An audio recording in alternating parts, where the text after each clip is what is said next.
Hola, muy buenos días. Hoy hablaremos de los antepasados y su influencia desde la tradición china y desde los pensadores principales de la tradición china. Recordemos que en la tradición china se mezclan básicamente tres filosofías: confucianismo, budismo y taoísmo.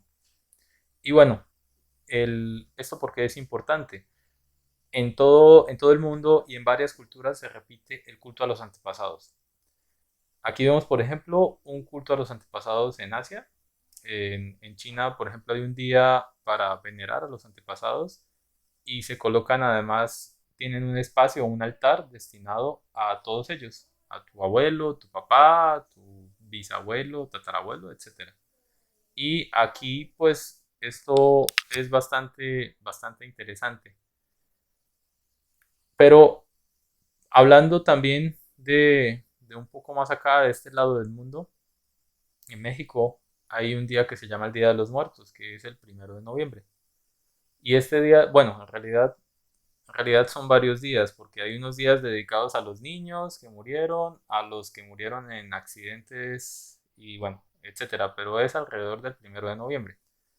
Este Día de Muertos, pues lo que se hace es que se colocan las fotos de los familiares, se les hace un pequeño altar, se les coloca la bebida que más les gustaba a ellos.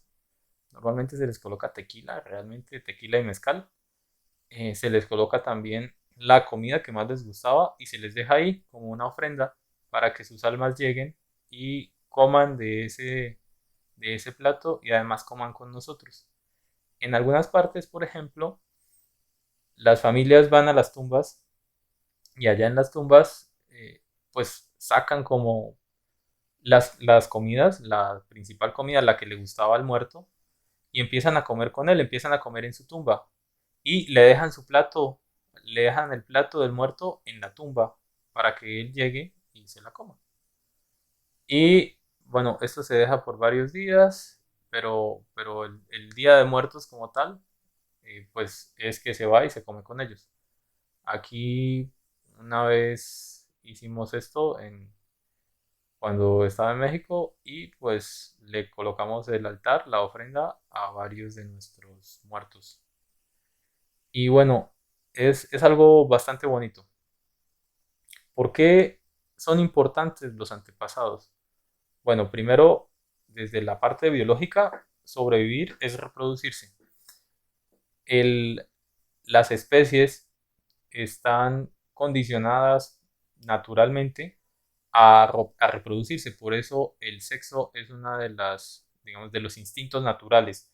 ¿Esto por qué? Porque en la medida en que se tiene sexo se garantiza que se tengan hijos y tener hijos es la continuación de la especie. Entonces, por ello, el sexo, digamos que es algo natural, instintivo y pues debe cuidarse para, pues, digamos, para sobrevivir en la posteridad. Nuestros genes se heredan y en la medida en que se heredan, en que se mandan al siguiente, a la siguiente, a nuestros hijos, a nuestros nietos, etcétera, pues algo de mí está quedando en el mundo y algo de mí está sobreviviendo. Incluso podrían heredarse algunos comportamientos.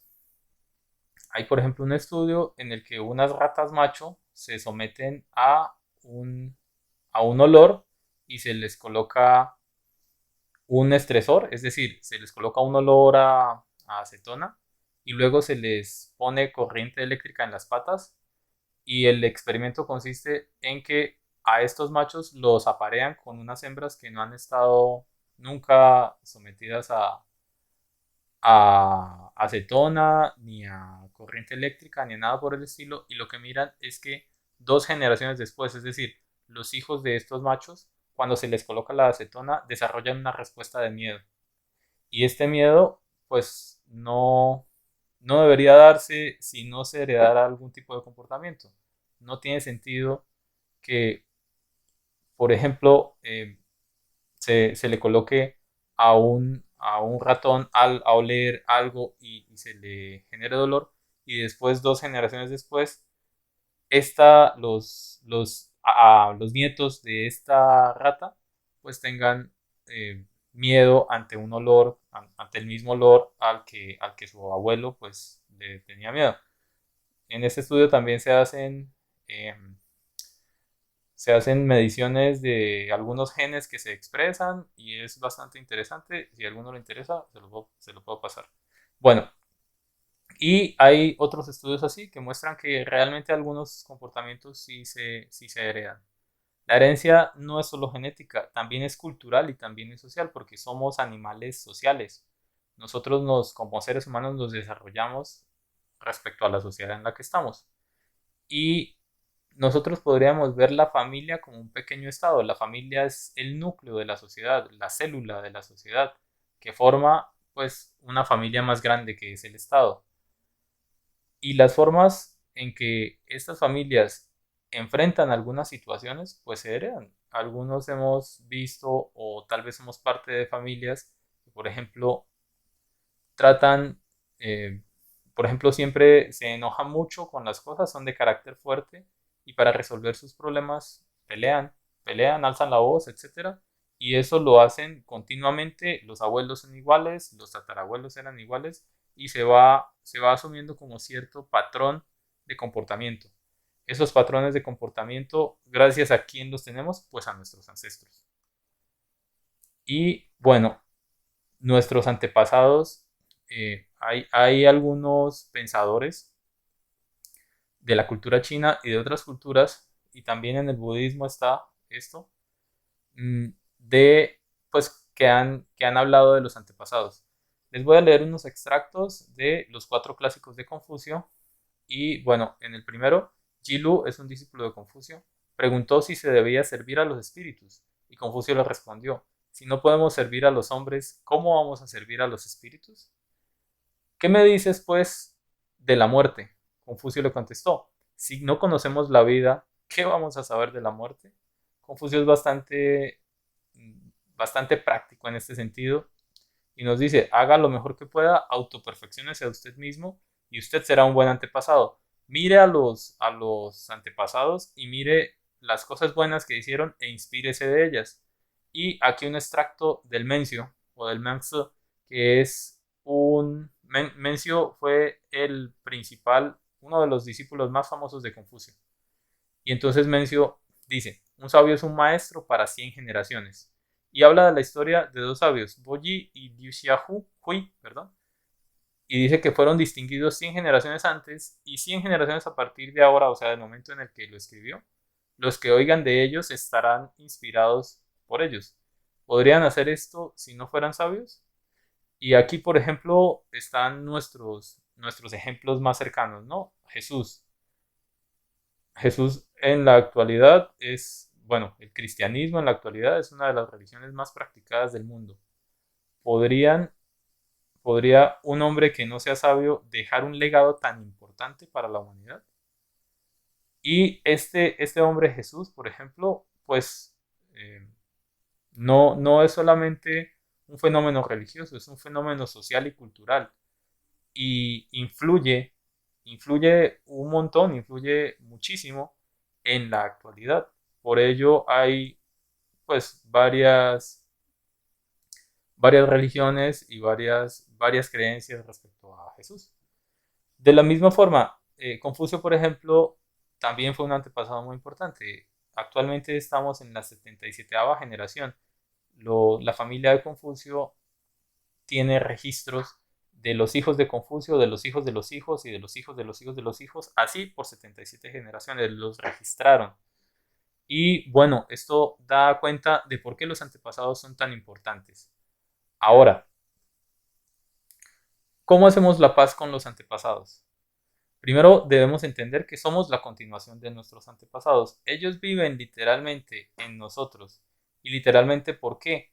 Porque no importa cuántas generaciones atrás haya pasado, 10, 20 generaciones atrás, el, los antepasados fueron uno tras otro pasándose información social y cultural y genética. Es decir, no es solamente la información biológica de, pues que les contaba al principio de los genes, sino también es información de cómo se comportan, de qué hicieron en sus vidas, de cómo manejaron las cosas que le pasaron, etcétera. Todo esto deja una impronta, deja una huella, y esta huella pues nos afecta en la vida diaria. Recordemos que nosotros también seremos antepasados en algún momento. En algún momento dejaremos este cuerpo físico y en algún momento seremos antepasados de alguien más. Por lo tanto, debemos hacer nuestro mejor esfuerzo para ser buenas personas, para que nos recomienden, para que nos recuerden, más bien para que nos recuerden de una forma bonita y además para que tengamos impacto en la vida de las personas. Un impacto positivo, claro. Y entonces, por ello es que se veneran los antepasados, porque es una práctica no solamente como ritual, sino es una práctica para mirar profundamente dentro de nosotros mismos, para reconocer la presencia de los antepasados en nosotros, en cada célula de nosotros. Y entonces, ¿cómo hacemos la paz con ellos? En la medida en que nos reconozcamos a nosotros mismos y en que entendamos lo que tenemos adentro, en que nos hagamos mejores personas, vamos a poder saber qué cosas son nuestras y qué cosas estamos cargando. Y hay muchas cosas que cargamos que no nos damos cuenta. La forma en cómo respondemos, digamos, instintivamente al mundo, algunas cosas que nos dan miedo, por ejemplo, no sé, un miedo a las cucarachas, un miedo a alguna cuestión. Hay muchas cosas que realmente no sabemos de dónde salen y en la medida en que nos conozcamos mejor a nosotros, podemos hacer las paces con los antepasados. No hay una fórmula mágica para hacer esto, sino que es un proceso de autoperfeccionamiento que además nunca termina. Entonces, los antepasados nos van a dar, primero, una virtud, las virtudes que manejaron, pues debemos verlas como algo, un ejemplo a seguir. Las faltas que pudieron cometer en su vida, porque pues todos nos equivocamos, debemos verlas también como algo para perdonar y algo para reconciliarnos. En la medida en que nos reconciliemos con eso, en la medida en la que entendamos que también era parte de su proceso, pues vamos a estar más en paz con ellos. Esto era lo que les quería decir. Los antepasados, como les decía, son algo muy importante en todas las culturas, no solamente en la cultura china, sino en todas las culturas, y por ello nos compete hacer nuestro mejor esfuerzo para ser buenos antepasados. El, la forma en la que nos comportemos ahorita determinará en gran medida las cosas que les dejemos a los que nos siguen. Y no solo eso, generará una energía. Esa energía puede perdurar hasta 100 generaciones, como bien lo decía Confucio. Esa energía de Confucio perdura hoy, aún hoy en día. Lo que hizo, las cosas que dijo, etcétera, perduran aún hoy en día. La energía de Jesús perdura hoy en día también. No solamente porque creamos en él o no solamente porque digamos, lo tengamos como una referencia histórica, sino porque realmente hizo unas cosas muy, muy importantes, hizo cosas grandes, fue un hombre grande y esa fortaleza, esa capacidad, ese ejemplo, pues lo tomamos para seguir adelante. Así que, pues, eso era lo que les tenía que contar por hoy y pues nos vemos en el siguiente video.